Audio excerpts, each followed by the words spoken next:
Welcome to KL TV. జై గురుదత్త. ఓం నమ శివాయ. శ్రీమాత్రే నమః. Welcome to our channel. ఈరోజు మనము చేసుకోబోయే టాపిక్ తులసి మాత మహత్యం. తులసి చెట్టు మహత్యం, తులసి దేవత మహత్యం ఏదైనా అనుకోవచ్చు. దాని గురించి మనము ఈ టాపిక్లో డిస్కషన్ చేసుకొని మన కేఎల్ టీవీలో పోస్ట్ చేసుకుందామండి. ప్రశాంతంగా వీక్షించగలరు. కొత్త వారైతే సబ్స్క్రైబ్ చేసుకోగలరు. లైక్ చేయండి, షేర్ చేయండి.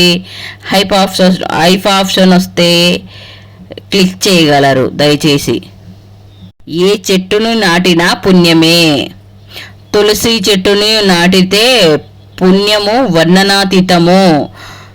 తులసి వనం పెంచిన వారు యముణ్ణి లెక్క చెయ్యరు. యముణ్ణి అది సర్వ పాపహరణం, సర్వ వాంఛప్రదము. తులసి వనము కానీ తులసి మొక్క కానీ ఏ ఇంట ఉంటే ఆ ఇల్లే పవిత్రమైన తీర్థము అవుతుంది.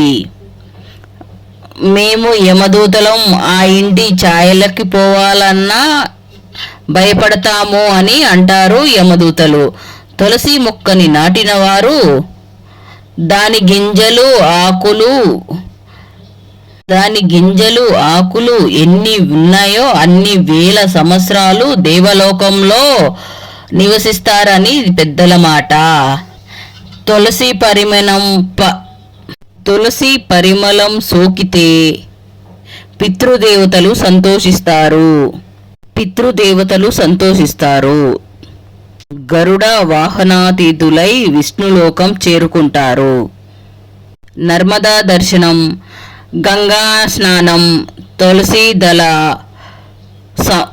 సంస్పర్శనము ఇవి 3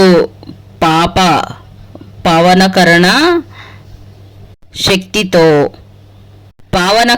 శక్తిలో కక్షకు చెందినవి.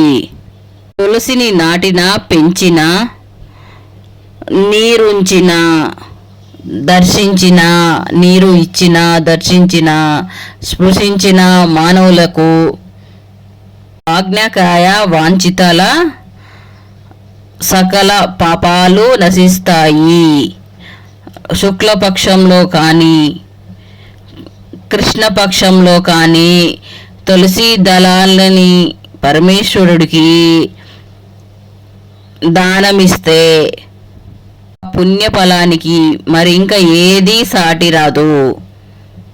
పిప్పల తరువులు 100 నాటితే, ఆమ్రవనాలు 1000 పెంచితే వచ్చే పుణ్యము ఫలము ఒక్క తులసి నాటిన పుణ్యాత్ముడు శతాయుగాలు ఆ లోకంలో సుఖ సంతోషాలు అనుభవిస్తాడు అని ఇంద్రుడు చెప్పిన మాట.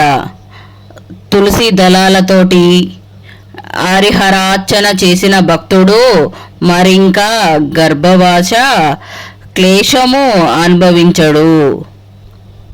ఆ పుణ్యార్చనమైన ముక్తిని పొందుతాడు.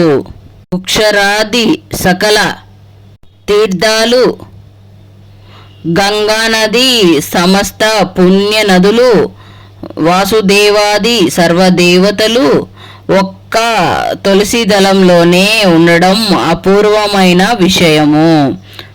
తులసి స్వయంగా నాటి పోషించి ఆ తులసి దళాలతో శ్రీహరిని అర్చించిన పుణ్యాత్ములు బ్రహ్మలోకంలో నిత్య నివాసం పొందుతారు. అంతటిది తులసి మహిమ. వీడియోలో ఇంతే అండి. మళ్ళీ వచ్చే వీడియోలో మంచి టాపిక్తో మనం కలుసుకుందాము. జై గురుదేవదత్త. దత్తార్పణం. శ్రీమాత్రే నమః. ఓం నమ శివాయ.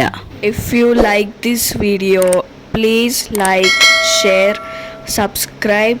Thank you very much for watch this video.